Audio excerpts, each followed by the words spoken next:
Hey guys, welcome back to the channel. We hope you're having a blessed day wherever and whenever you are. We're back for another daily Bible reading. We're going through the Bible in 60 days with this awesome plan that's great for families, kids, or just anyone who wants to just jump right into the Bible. This kind of gives you a nice overview. Now, if you want to follow this plan or other plans like it, make sure you go to the website, questionsgod.com. Again, that's questionsgod.com. Now, you could also check our playlists on our channel. I've created a playlist. I believe it's Bible in 60 Days. And you can go back and catch up with the reading plan. So, however you're watching or incorporating this into your lives, we certainly are honored that you're doing so.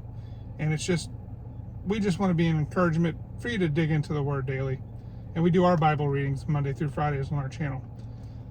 But today, we're going to continue. For this series, we're going to always use the NIV. You can use whichever one you want if you want to read it on your own. But we're going to use the NIV translation. And today we're going to pick up with 2 Samuel. We've been reading out of 1 Samuel. We are now into 2 Samuel. And we're going to be reading chapters 5 and 6. I'm going to read chapter 5. And this random stranger right here is going to be reading chapter 6. We're going to jump right into it. If you remember David from yesterday's reading where David beat Goliath, we're going to fast forward a little bit where David becomes king over Israel. Here we go, chapter 5. All the tribes of Israel came to David at Hebron and said, "We are your own flesh and blood.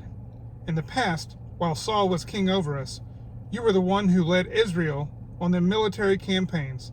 And the Lord said to you, 'You will shepherd my people Israel, and you will become their ruler.'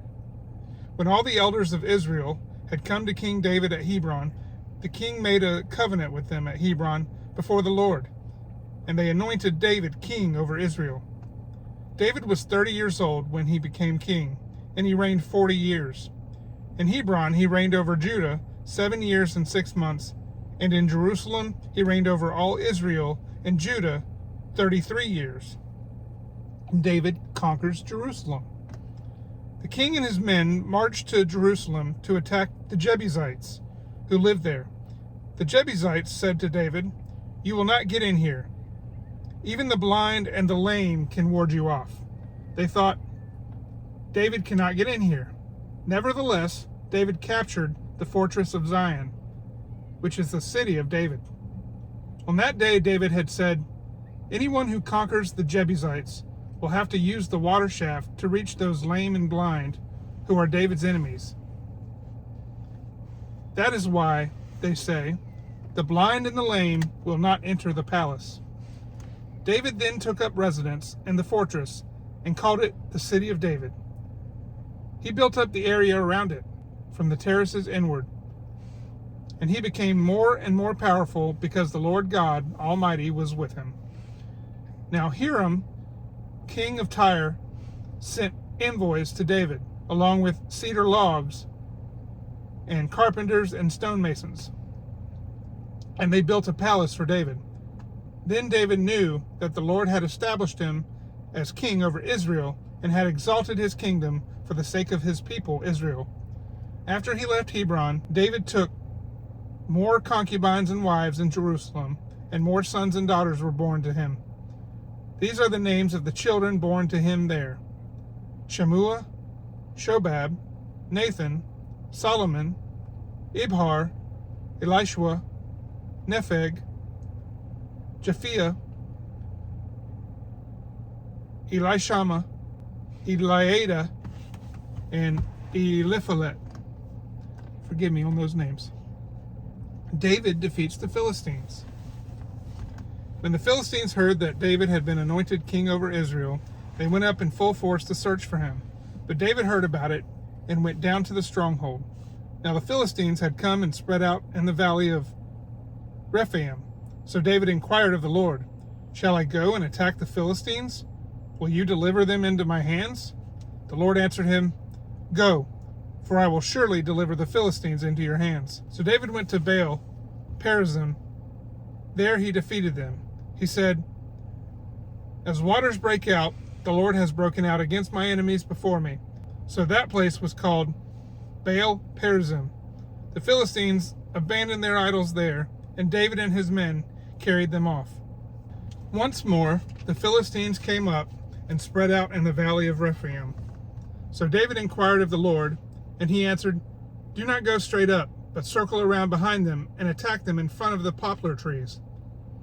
As soon as you hear the sound of marching in the tops of the poplar trees, move quickly, because that will mean the Lord has gone out in front of you to strike the Philistine army."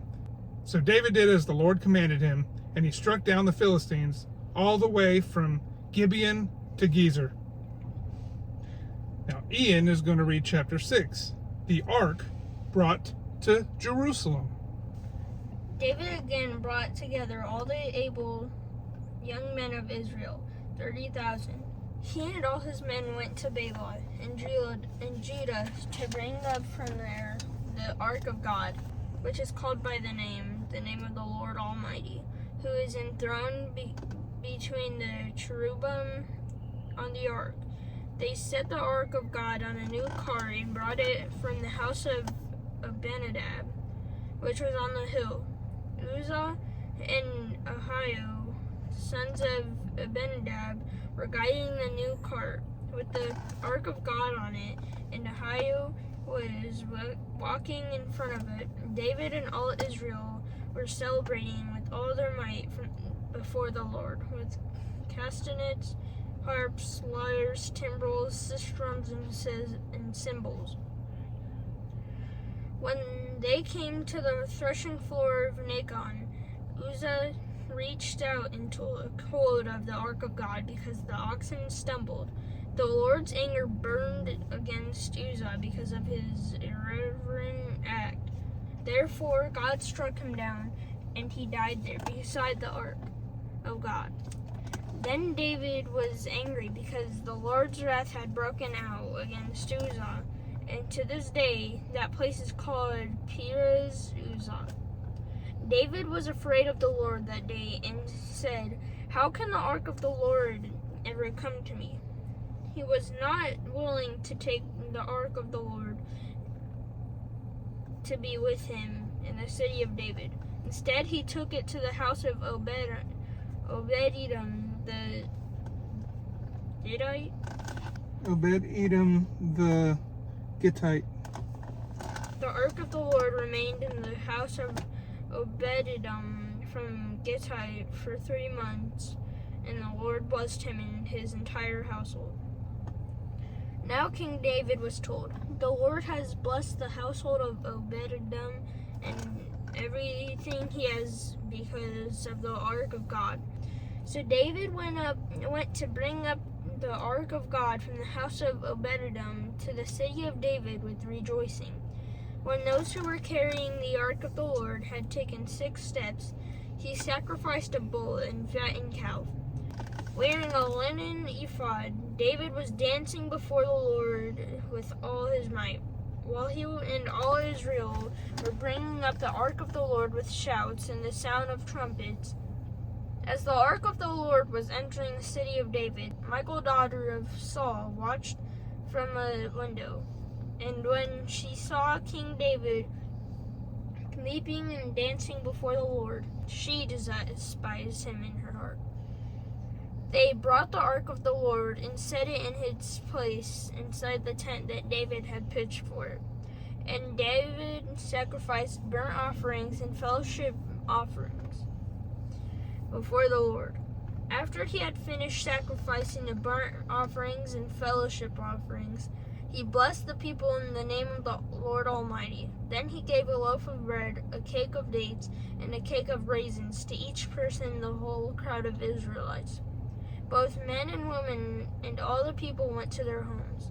When David returned home to bless his household, Michal, daughter of Saul, came out to meet him and said, "How the king of Israel has distinguished himself today, going around half naked in full view of the slave girls of his servants, as any vulgar fellow would." David said to Michal, It was before the Lord who chose me rather than your father or anyone from this house when he appointed me ruler of the Lord's people, Israel. I will celebrate before the Lord. I will become even more undignified than this, and I will be humiliated in my own eyes. But by these slave girls you spoke of, I will be held in honor. And Michal, daughter of Saul, had no children to the day of her death. Well, thank you so much for that reading. Guys, we hope you've been encouraged, taking the time to read with us, or even just find out what we're reading and do it on your own. We just want to be here for you. And until next time, we'll see you on our next family video. God bless.